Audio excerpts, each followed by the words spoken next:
So some people are very auditory, some people are very visual. So we all know that we learn differently.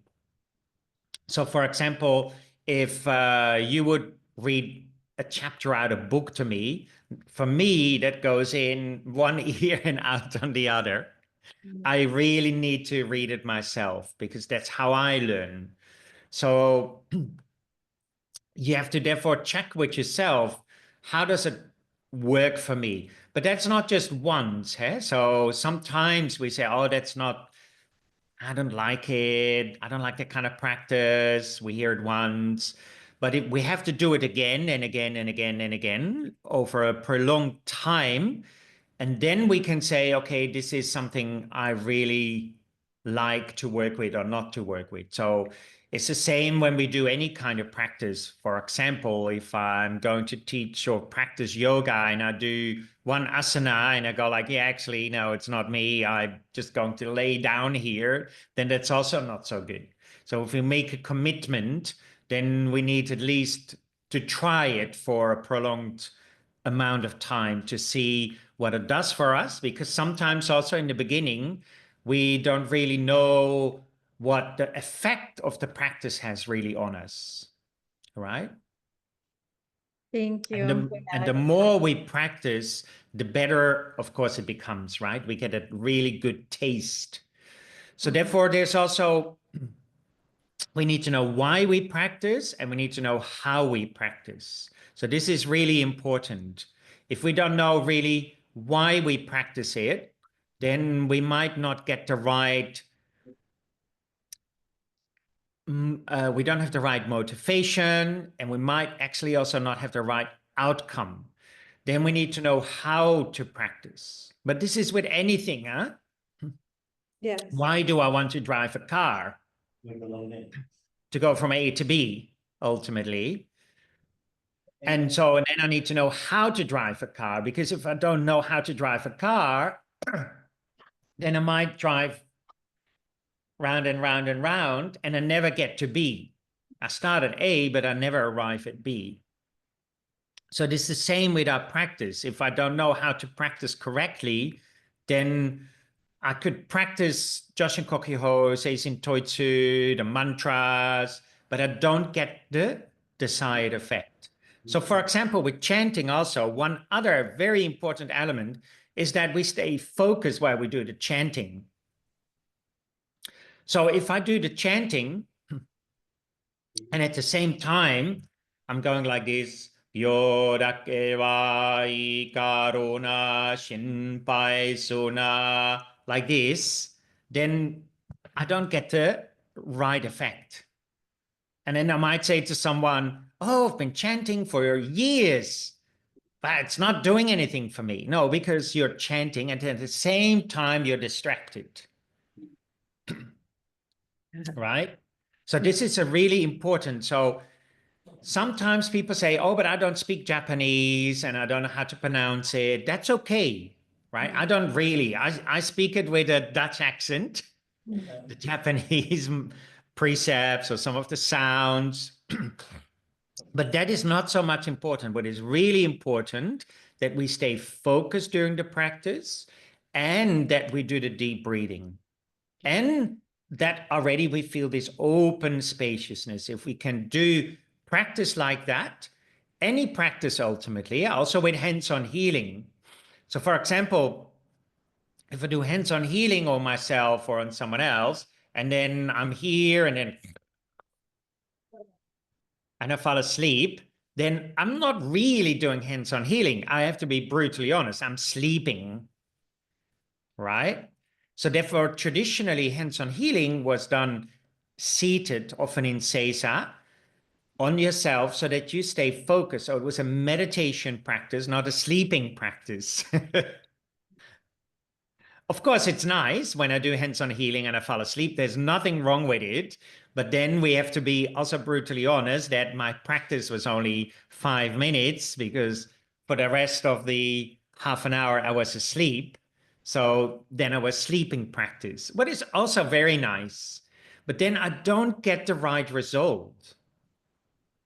right? It's the same again. If I want to go from A to B in a car and halfway I park the car somewhere and have a little nap, then I'm not driving, I'm sleeping. I might be sitting in the car, but I'm not really practicing. And then I don't arrive at B. So therefore, it's very important then, how do we practice and why do we practice? The why is also very important. So why do we do the chanting? It's not that the chanting creates more energy, but the chanting helps us to stay focused, so that during the chanting we stay focused, and that because I'm then focused, I can really see what's happening with my mind, right? And that my mind is either getting distracted or not distracted.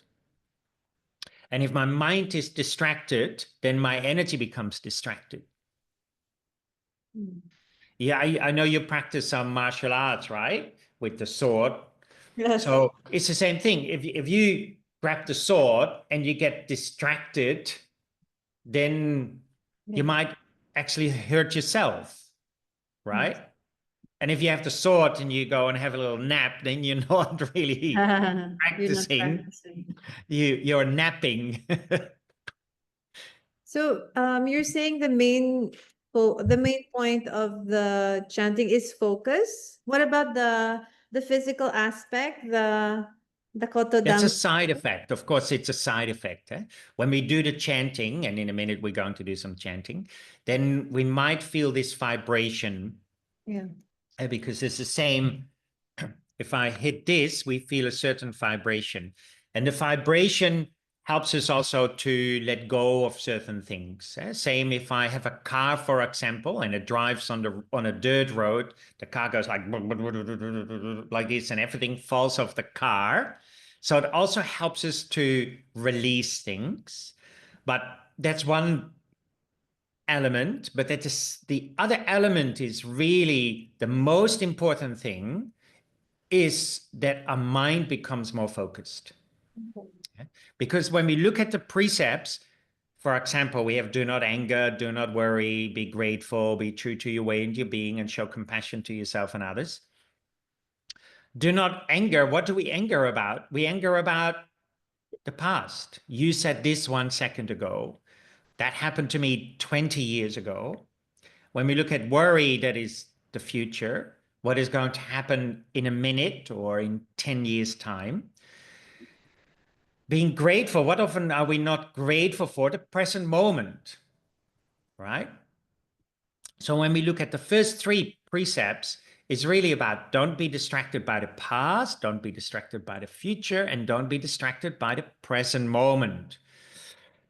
So what is the by the present moment not being distracted? It's the same, say you do your sword fighting, and while you're doing that, you're thinking about something else. You think about, oh, wow, that's actually a really beautiful sword I have in my hand. Oh, I really like it. Right? Then you're distracted by the present moment. Or for example, when I do hands-on healing on myself and I want to stay really open, then if I feel heat, what does it mean? Why do I feel heat? Now I'm distracted by the present moment, right?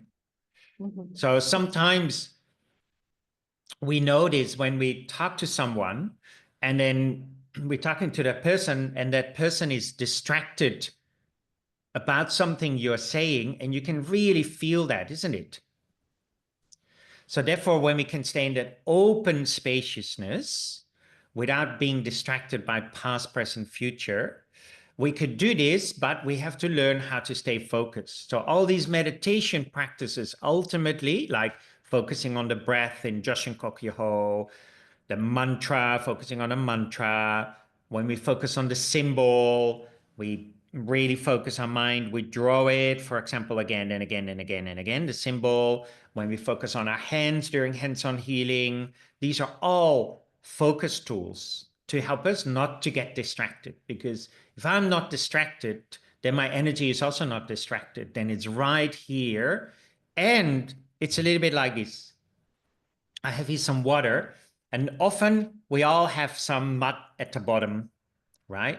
Some issues from the past, whatever happened in our life. But if I shake this glass, then all the mud comes up by itself, right? So if my mind moves all the time, constantly thinking about the past, present, future, then there's a lot of mud in my life because it goes through my whole life. But if I just hold this still, focused, then the mud settles all by itself, right?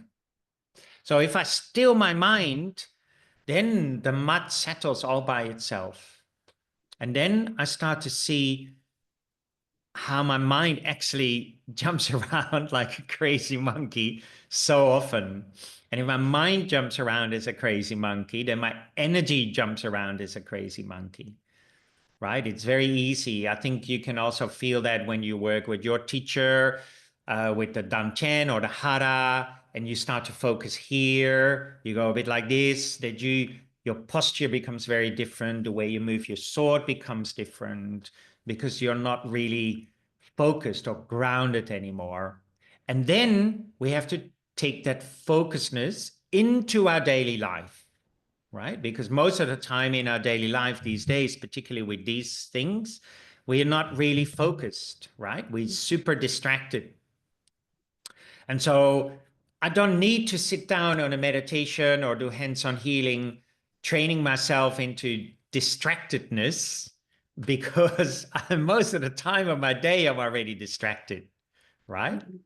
So therefore, I know that doesn't work because this is why we have anxiety, we have fear, we're worried, we're stressed, we have fatigue. Why? Because the distractedness eats up a lot of our energy. So for example, if I'm worried the whole day, then at the end of the day, I feel very, very tired, right? If I'm angry the whole day, I feel very, very tired. But if I don't get caught up in that, then I feel very, very different at the end of the day.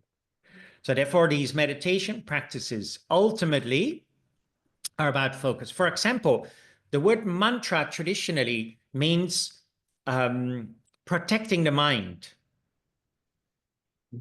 And so what does it mean then? Protecting the mind from not getting distracted by past, present, future.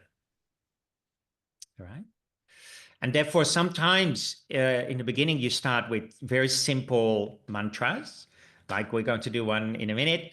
And then over time, you actually learn maybe even more and more difficult mantras. Because say if I do a simple mantra, we do this in a minute, like A, O, U, A, E.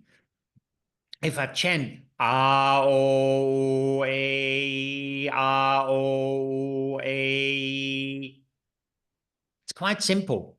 And after a while, I know it by heart. And then I can start to chant like this. Ah, oh, a, ah, oh.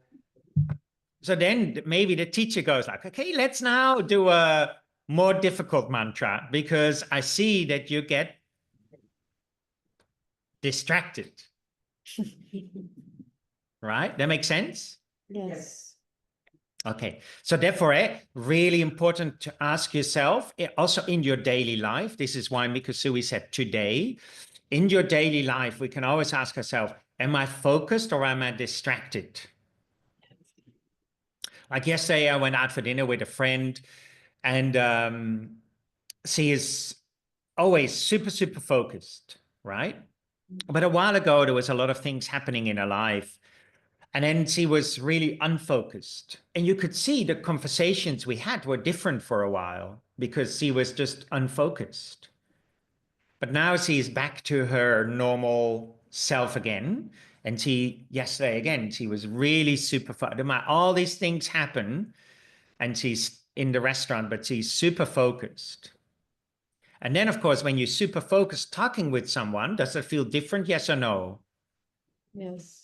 Feels very different, right? If I'm talking to you and all the time you're talking to me and I go like, yeah, no, that's true. Yeah, no, yes, of course. Yeah, no, it's fine. Then you go like, what the hell is going on here? It's very difficult then to feel this nice interconnectedness. And it's the same, of course, when we do hands-on healing on ourselves, that interconnectedness with energy, with spaciousness, with openness, or hands-on healing on someone else, that interconnectedness with the other person if we feel distracted all the time. Oh man, when I first started to do hands-on healing, I was so distracted. Because when you start to do it, I realized, man, I would say I would do hands-on healing on yoga, like, oh, what does that tattoo means? Where did he bought a shirt? I wonder why does he have a ring? And where's it from? What kind of socks are they wearing? Oh man, my mind was like a fucking ping pong ball. And therefore, I noticed the more we notice that our mind is going crazy, then we can do something about it. Most of the time, we don't realize that our mind is so distracted. And then we say, why am I so tired all the time? Why I'm not feeling happy within myself? Oh, because you're constantly thinking about the past, or you're constantly thinking about the future. You're not right here in the present moment. But first of all, we need to notice that. And so when we chanting, there is a very good possibility that you start to see, oh, I'm distracted. All right. So these are tools to help it. And then what we do, we don't hit ourselves on the head. We just go back to the chanting again. Ao, a, ao, a. And then we see, oh, I'm getting distracted. Oh, back to ao, a. Breathing from the hara, check it. Am I still focused? Check it. Am I still in this wide open spaciousness, or am I chanting like this? And that's also why when we do the chanting, we don't chant with our mouth like this. We do nice open. Everything needs to be open. Because when I open my hand, what happens to the energy? It flows more, right? We don't do hands-on healing like this. But sometimes I might need a bit of hands-on healing. Frans, wake up! Right? And also when I open my hands, then I can also not just give, but I can also receive. Yes. Right? So if I want to receive something in this bowl, it needs to be open and empty. If I want to receive something in this glass, it needs to be open and empty. If you want to receive people in your house, it needs to be open as much as possible. But if you keep the doors closed, no one can go into the house. So we need to be open. Okay, but let's do some chanting. So A, O, U, A, E. And we are going to do it together.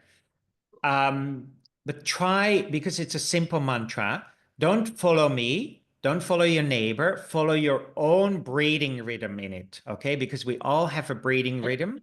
So we do a nice deep breath into the belly. And then A, O, U, A. Some people can do one on the out breath, some do 2 or 3 or 4 on the out breath, depending also on the speed they're chanting. That doesn't matter, okay? As long as we do the nice deep breathing and as long as we focused, yeah? Okay, let's do it. We do it for 5 minutes or something together. So first of all, check your posture, nice, straight. If you want, you have some tension, you can move your body a little bit. Nice and relaxed. Not too tight. The body is not like too tight, because then also I cannot chant, but also not too sloppy. So it's like a guitar string, not too tight, not too loose, just a nice way where you feel in your body, just like a guitar string. Then we check our breathing, nice deep breath into the hara.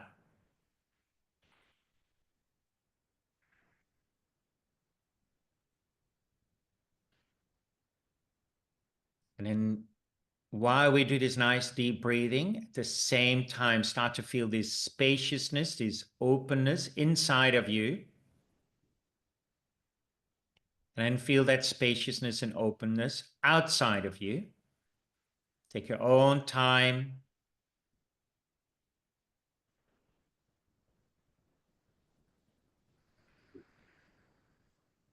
And just like a balloon, inside it's spacious, outside it's spacious. And then when you feel ready, just like a needle pops the balloon, and we feel that that spaciousness from inside and outside just mingle together, no separation.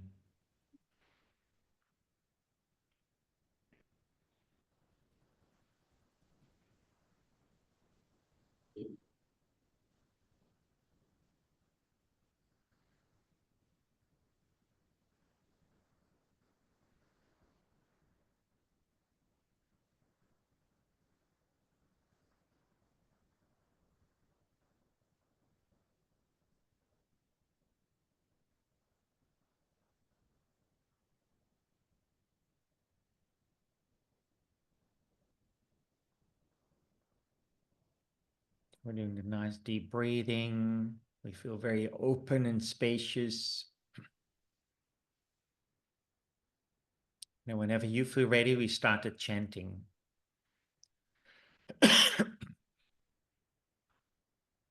Ao Wei Yao Wei Yao Wei Ao Wei Yao Wei Yao Wei Ao Wei Yao Wei Yao Wei Ao Wei Yao Wei Yao Wei Yao Wei Ao Wei Ao Wei Ao Wei Ao Wei Ao Wei Yao Wei Yao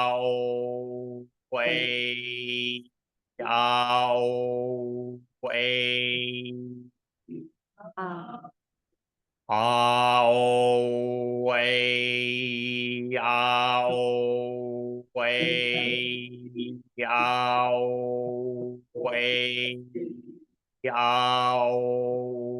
Wei Ao Wei Yao Wei Yao Wei Yao Wei Ao Wei Yao Wei Yao Wei Yao Wei Ao Wei Ao Wei Yao Wei Yao Wei Ao Wei Ao Wei Ao Wei Ao Wei Ao Wei Ao Wei Yao Wei Yao Wei Ao Wei Yao Wei Yao Wei Yao Wei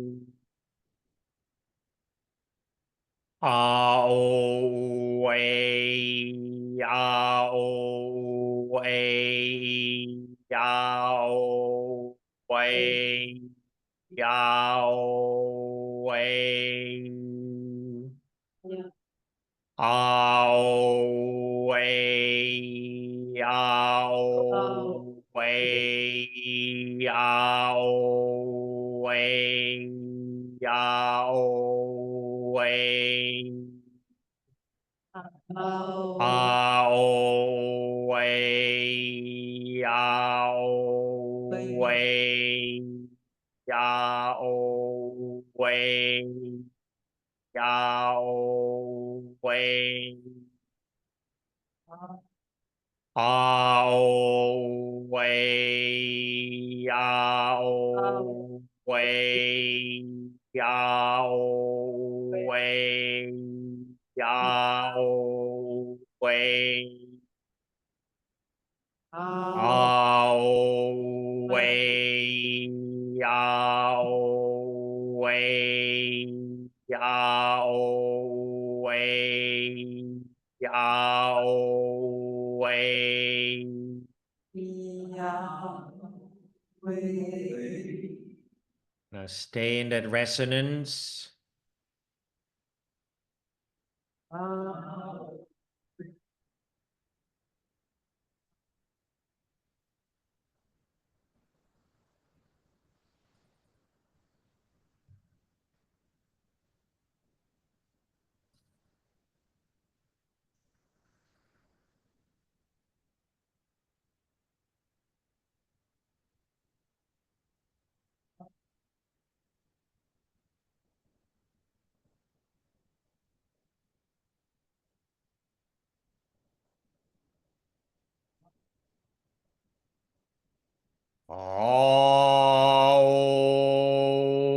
way, ao way, ao way.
Take a few deep breaths and then we slowly finish.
Good. How did that go, everybody? Anybody question about it or want to share something about it?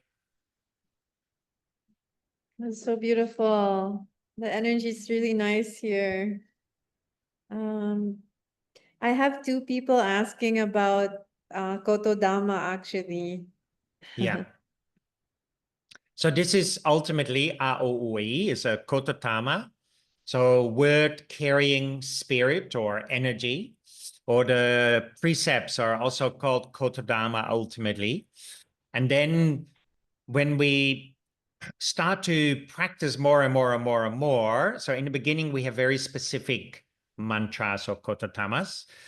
And then maybe one day, who knows, when we really feel we can maintain this inner luminosity all the time, then whatever we speak is mantra, or whatever we speak is kotodama, because no matter if we say shit or fuck, then Mm. that comes from this inner luminosity, right? We do it. So then every word can carry that energy, that spirit with it. So then it's just the same. For example, in yoga, we think asanas is a body posture or mudra. And we think it's like maybe this or like this or whatever hand position we do. But a whole body is ultimately mudra. And then mudra also means over time that no matter if we sit, we walk, we sleep, that becomes mudra because it comes then from this wide open spaciousness. Friends, what's the difference between mantra and kotodama? Is it equivalent?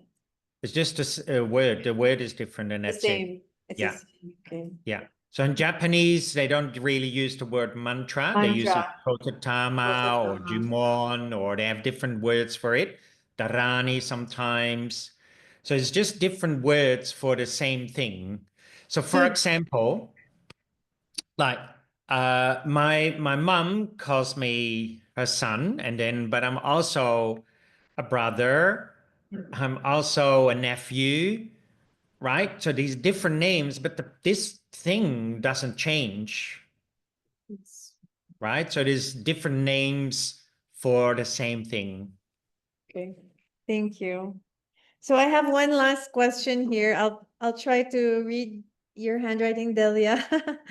So it says, oftentimes we chant or meditate because we just want to have the feeling of expansion. Since we know that energy follows thought, do we have to have an intention, no matter what purpose you want the energy to go, that expansion goes to your intention? Yeah, so I think it's about intention and practice, right? Yeah. So in the beginning, sometimes we have to have very clear intention because I see it a bit like this. Say, like our mind is a bit frozen, and imagine a frozen lake. And if I throw this little ball on the frozen lake, there is no ripple effect. To create a ripple effect, I need to really maybe hit the ice, and then slowly there's maybe a little ripple effect. Then if the ice melts, but there's water, but there's still a lot of ice in the lake, then also the ripple doesn't go that far. But if the ice is completely melted and it's like a very clear lake, and then I drop this in it, then the ripple effect is huge. So then we start to see that your intent becomes softer, softer, softer, softer, softer, and less, less, less. So it's a little bit like this. Say you and I were walking in the street in Manila, and you kind of I see you falling over. Then I'm not having, oh, okay, first let me set the intent to catch you. You're already on the street, right? if Okay. if I'm not frozen like this, if I'm very fluid and I see it, I notice it, I feel it that you're falling, I grab you like this very quickly, right? Without any intention at all. Okay.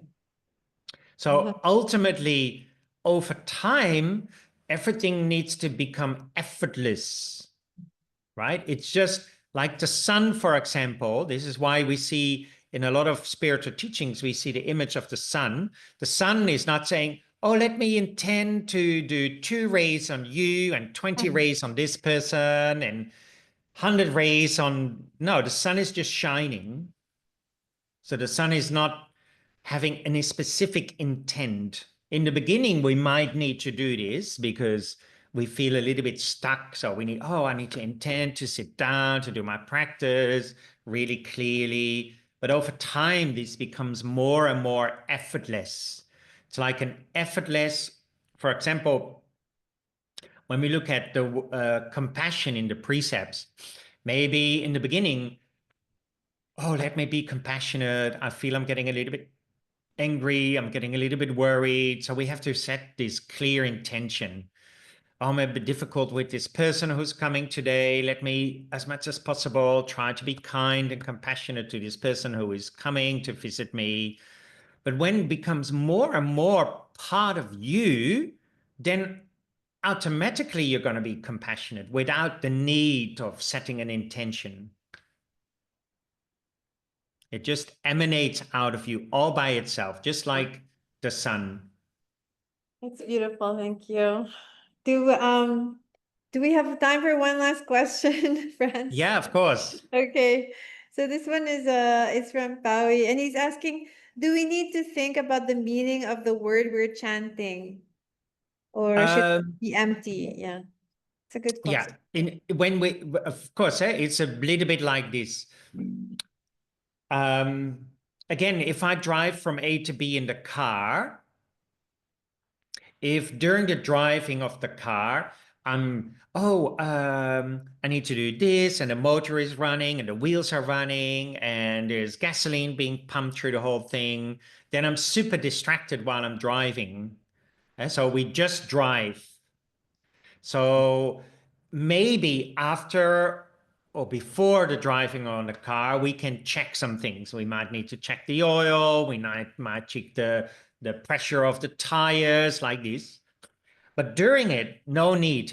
During it, just focus on what you're doing. And it's the same when you do your sword practice. When you, before that, maybe you look at your sword and you say, is it clean? Oh, look, it's so pretty, it's nice, I bought it, or someone gifted it to me, and we have some ideas. But then when you do it, you really focus on it, Yeah. right? Be in the present moment. So Yeah, more, being in the present yeah. moment. So empty mind machine. Yeah. Thank you. Wonderful. So I think we can wrap this up because we've spent Thank you so much, a lot of your everybody. time. Thank you so much. And we see everyone. I see. Ah, I okay. want to show anyway. I can't show it, but thank you, Fran. That's okay. And we hope you get to visit us in the Philippines at some point. You have a lot of Yeah, that would be family here. nice. Here. All Okay. right. Take Thank care. you. Bye-bye. Bye. Thank you.